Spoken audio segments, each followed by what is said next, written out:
दोस्तों, जैसा कि आप सभी को पता है, गाजियाबाद में खोड़ा जगह नामक जगह पर कुछ मुस्लिम युवकों ने एक हिंदू युवक सूर्या की बेदर्दी से चाकुओं से गोदकर हत्या कर दी। और उसके बाद जो है वो यूपी पुलिस ने उसको गिरफ्तार किया और वो भागने लग गया और पुलिस पर वार किया उसने, और उसके बाद वो एनकाउंटर में मारा गया। ये पहली बार नहीं है, ये बहुत जगह। ठीक है, एक बार को हम मान लेते हैं कि ये घटना है, ये कोई साजिश नहीं है, तो भी ऐसी घटनाएं बार बार क्यों होती है। नमस्कार दोस्तों, मेरा नाम शशि पांडे और मैं सामाजिक मुद्दों पर, कुछ सामाजिक मुद्दों पर, सभी पर तो नहीं लेकिन कुछ सामाजिक मुद्दों पर अपनी राय रखती हूँ। रोज वीडियो लेकर के आती हूँ आप सभी के बीच में। तो आज बात करेंगे असद नाम के युवक पर, मुस्लिम युवक पर, जिसने सूर्य नामक अपने ही दोस्त की हत्या कर दी चाकू से गोदकर ईद वाले दिन। कहा जा रहा है, कुछ लोगों का माना जा रहा है कि ये एक साजिशन हत्या थी, जहां पर कुर्बानी के दिन, जिस दिन कुर्बानी दी जाती है, उस दिन ये माना जाता है कि काफिरों की कुर्बानी दो तो उनके जो देवता हैं, जिनको वो मानते हैं, जिनके प्रति उनकी आस्था है, वो खुश हो जाते हैं। फिर एक सपा के नेता है यूपी में, उन्होंने, मुझे नाम तो नहीं याद है, उन्होंने कहा कि सूर्या ने उनकी बहन को, असद की बहन को छेड़ा था, इस वजह से वो नाखुश था और इसलिए उसने हत्या कर दी। क्या किसी की हत्या को ये कह करके कि उसने उसकी बहन को छेड़ा था, तो ये जस्टिफाई किया जा सकता है कि चाकू से गोद करके हत्या कर दी जाए? मारने का तरीका लगभग लगभग, जहां पर भी इस तरह की वारदातें होती हैं, जहां पर भी इस तरह की घटनाएं होती हैं, वहां पर अक्सर देखा जाता है कि या तो गला रेता जाता है या चाकुओं से गोदकर मारा जाता है।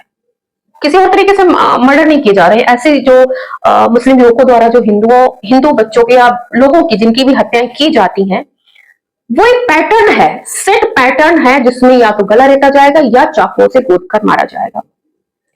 ना गोलियों से मारा जाएगा, ना ही कोई ऐसी कि मतलब हम गुस्से में आ गए तो उसने कैश में ऐसे कर दिया और ऐसा हो गया। वो एक सामान्य प्रकरण बनता ही नहीं है, वो एक सोची समझी साजिश जैसी होती है कि हाँ, यहाँ पे गला रेतना है, यहाँ पे ऐसे मारना है। कि क्या मतलब, क्या उनको, क्या ऐसी उनको गुट्टी पिलाई जा रही है, या उनके मनों में क्या नफरत भरी जा रही है कि जरा सा कोई लड़ाई झगड़ा हुआ नहीं, कि आप जो बदला लेने की जो का तरीका है, प्रक्रिया है, वो सेट पैटर्न में है। भारत के कानून की बात की जाए तो इतना लचर कानून है, इतना लचर कानून है कि जहां पर आप तुरंत न्याय की तो खैर उम्मीद कर ही नहीं सकते। दूसरी चीज जो है वो न्याय की उम्मीद नहीं कर सकते, फिर तुरंत न्याय की तो बात ही क्या ही कहिए। बड़ी बड़ी हत्याओं की साजिशों में जो लिप्त होते हैं, या जो भ्रष्टाचार के मामलों में होते हैं, करोड़ों घोटालों के मामलों में होते हैं, आप ज्यादा नहीं, लालू यादव जी को देख लीजिए। करोड़ों का घोटाला एक आम अगर व्यक्ति होता तो वो निपट गया होता है, लेकिन करोड़ों के घोटाले करके लालू यादव जी कहीं बर्थडे मना रहे होते हैं, कहीं सिंगापुर इलाज के लिए जा रहे होते हैं, कहीं व्हील चेयर पे होते हैं, कहीं आराम से चलने लगते हैं। तो ये देश का कानून इतना लिचा है। जो खुश होते हैं कि जिन्होंने संविधान बनाया उन्होंने पता नहीं कौन सी फतेह हासिल कर ली है, लेकिन कौन सा कानून बनाया है, क्या है ये, कौन सा संविधान है, क्या कानून है कि जहां पर लोगों को न्याय ही नहीं मिल पा रहा है। और अगर न्याय इस तरीके से मिलना है, जिसको गलत कहा जाता है कि एनकाउंटर हो, तुरंत एनकाउंटर हो जाए, तुरंत बुलडोजर चल जाए, अगर लोगों की यही डिमांड है और ये न्याय है, तो निश्चित रूप से कम नहीं तो हत्या और रेप के मामलों में तो सभी को ऐसा ही न्याय चाहिए, सभी को चाहिए। या तो सरकारी सुधार कर ले कि ऐसा सख्त कानून आ जाए कि लोग डरे करने से पहले। लोगों को पता है कि अच्छा, आज हमने किया, अरेस्ट हो जाएंगे, 4 दिन बाद जेल में रहेंगे, 4 दिन बाद कहीं ना कहीं जमानत में छूट जाएंगे, केस चलता रहेगा। तो ये बहुत दुखद है। और जहां तक असद के इनकाउंटर की बात है, तो जितना दोषी असद है उतनी ही दोषी उसके साथ जो 4 या 5 लोग जो थे, उसके सहयोगी, जिन्होंने सूर्या नामक बच्चे को पकड़ रखा था, वो भी उतने ही हत्यारे हैं। सिर्फ चाकू से गोदने वाला ही हत्यारा नहीं है, जिन्होंने उसको पकड़ करके एक जगह दबोच रखा था, वो भी उतने ही हत्यारे हैं। और असद के बाप ने कहा, पिता ने कहा कि असद को मैंने घर से निकाल दिया है। तो ये जो है, ये बुलडोजर जो चलने की एक प्रक्रिया है, ये कह लीजिए जिस तरीके से भी, उससे बचने का तरीका है। उसने किसी से पूछा होगा कि अब तो भाई ये इसके बाद ये कार्रवाई होगी, तो उसने ये दिमाग लगाया, उसने कहा कि हमारा कोई संपर्क नहीं है। जबकि जितने भी इस हत्या में शामिल युवा थे उनको एनकाउंटर होना चाहिए, उनके घरों में बुलडोजर चलना चाहिए, क्योंकि इन सब मानसिकता, इन सभी साजिशों के पीछे सभी का कहीं ना कहीं रुझान है, उनकी कहीं ना कहीं मूक सहमति है। जब ऐसी खबरें होती हैं और जब कुछ डाला जाता है तो उसको जस्टिफाई करने वाले आते हैं कि आपने तब हुआ था तब आपने क्यों नहीं बोला था, ऐसा हुआ था तब क्यों नहीं बोला था। तो जब जिसके संज्ञान में जो चीजें आती हैं बोला जाता है। आपने, अगर हम कहें तो आपने विकास दुबे का क्यों नहीं खंडन किया? विकास दुबे के घर में भी बुलडोजर चढ़ा, उसको भी मारा गया, उसका भी इनकाउंटर हुआ।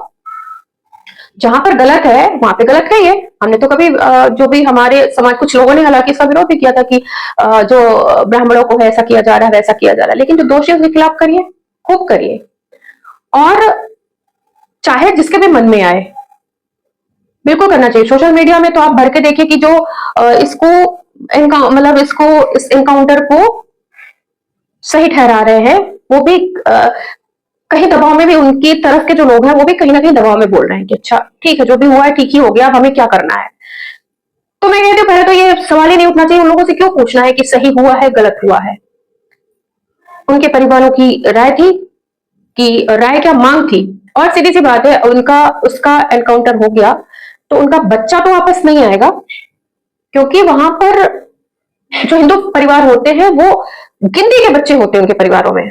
और ये बहुत दुखद है कि इस उम्र में 17-18 साल का बच्चा, युवा बच्चा जो है वो चला जाए, जिनके 6-6, 7-7, 8-8 बच्चे हैं, और उनके दूसरी तरफ जो है वो 1 या 2 बच्चे हैं, उनमें से अगर एक ना रह जाए, एक है तो एक ही ना रह जाए, 2 है 2 में से एक बचे, उनके लिए कितनी दुखद घटना है ये। तो ये कहना कि सिर्फ असद को मार करके, हालांकि किसी ने फोटो नहीं देखी, बात तो सही है कि अभी भी मांग ये हो रही है कि असद की जो है वो डेड बॉडी दिखाई जाए, क्योंकि उनके परिजनों को तब तक तसल्ली नहीं होगी जब तक उसकी डेड बॉडी ना देख लें, क्योंकि अभी तक खबरें ही आई है, मीडिया में कहीं उसकी फोटो नहीं आई है, उसकी डेड बॉडी नहीं आई है, वो पैसे लेकर के भागने की फिराक में था, विदेश भागने की फिराक में था। तो जब तक, इसके बाद बहुत सारे लोगों की बातें आई हैं कि मदरसा बंद हो जाना चाहिए।